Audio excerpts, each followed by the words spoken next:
to church. Wow. You want to know what life is like in certain parts of America, folks? That's what it's like. Yeah. And it's not fun. Yeah.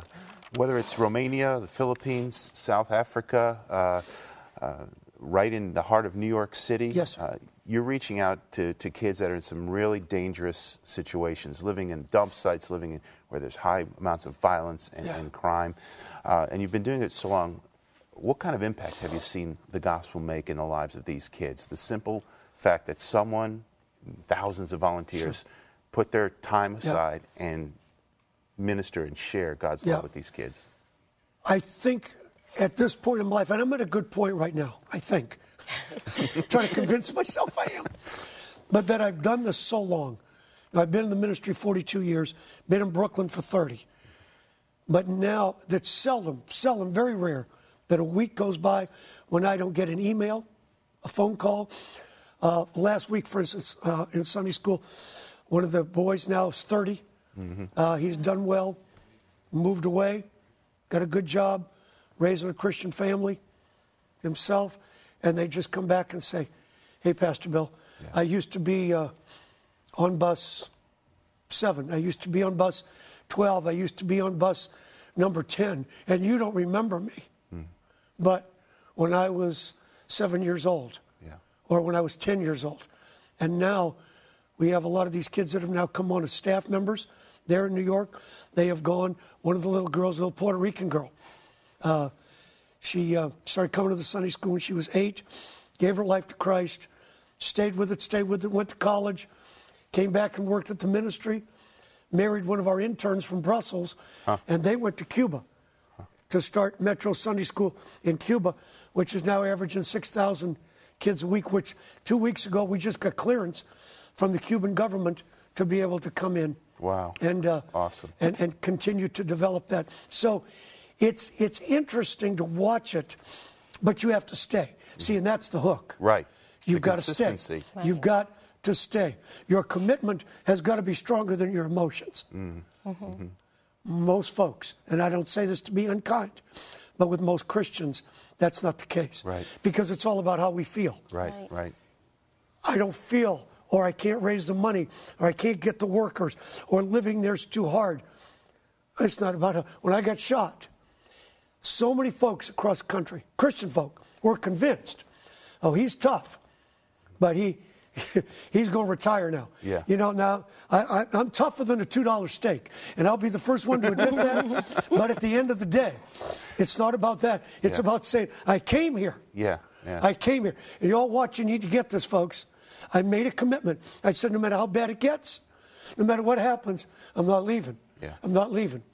And that's the hard part. And that God's grace has been sufficient. And that makes the biggest difference because those kids see you. Yeah.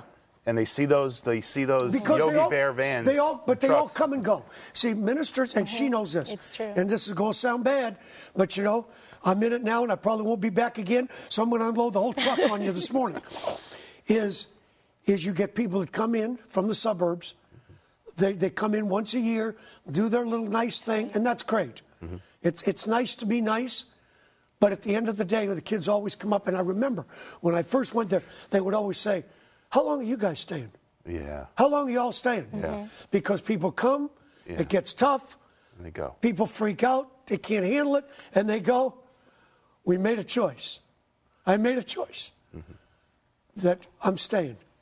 And by the help and grace of God and Christian people all over the world that have kept me there, that's what's made the difference. You know, Bill, we've heard about the bus and the Sunday school program, but tell our friends everything that you do when you get on the bus and you pick the children up. Tell them everything that you do. How much time do we have, Kate? I don't care. We're going to have time. You don't care. You're a Bed-Stuy girl. That's right. We're going to make this work. That's right. Now they know. Forget everybody else. We're just doing this. But it's making every minute count. Yes. And I really say that in the literal term. From the program on the bus, singing songs, asking questions about last week's Bible lesson, to getting them in, and when you walk in, and I'm going to get you there, and you're going to ride my bus, and I'm going to get you up there leading songs with me, and we're going to have a great time. Right. She's a accomplished virtuoso violinist as well. Well, I can play the violin too. I am. The kids will love it.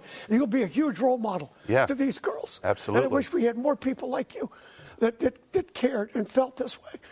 and we write our own curriculum. It's all very visual. 83% of what people learn comes through their eyes. That's right. That's why Christian television is such a huge medium of communication.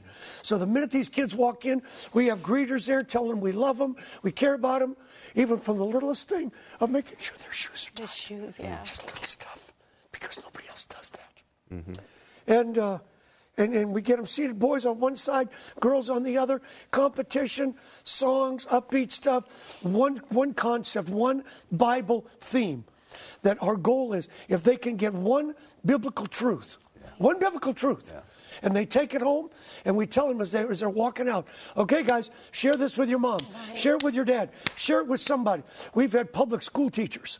We got PS 75 is right across. You won't know what that is, but she knows.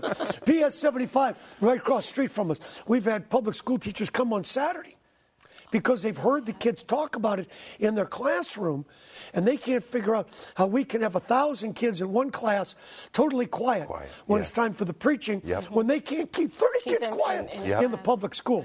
But the kids know that we care about them. It's the old adage, people don't care about how much you know till they know how much you care. And they feel it. And the volunteers and the workers, the staff, visit these kids still every week. Kid gets a visit. Of the 20-some-odd thousand kids in New York metro area gets a home visit in their high-rise, in their projects, in their apartment by one of the staff members. Because the Sunday school is really the icing on the cake.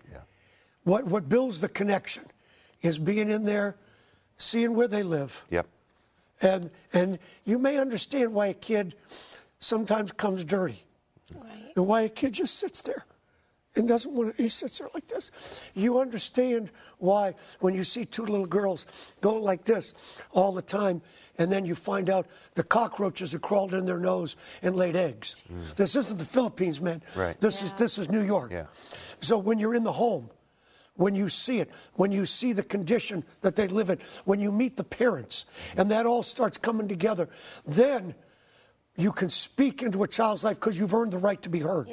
You're not just some hotshot up there because you've got some, I know people got more degrees on a thermometer, but they're dumb as a rock when it comes to just normal people. Just caring about people. Don't talk to me about how much you know. Get on the bus, knock on some doors, get out there and mix it up a little bit out on the street. Then we'll see what you're made of. But that speaks to the kids and it speaks to the parents. You've got to earn trust there. Bill, let me jump in here. Several years ago, Feed the Hungry, we had the opportunity to be out there with you guys, and I can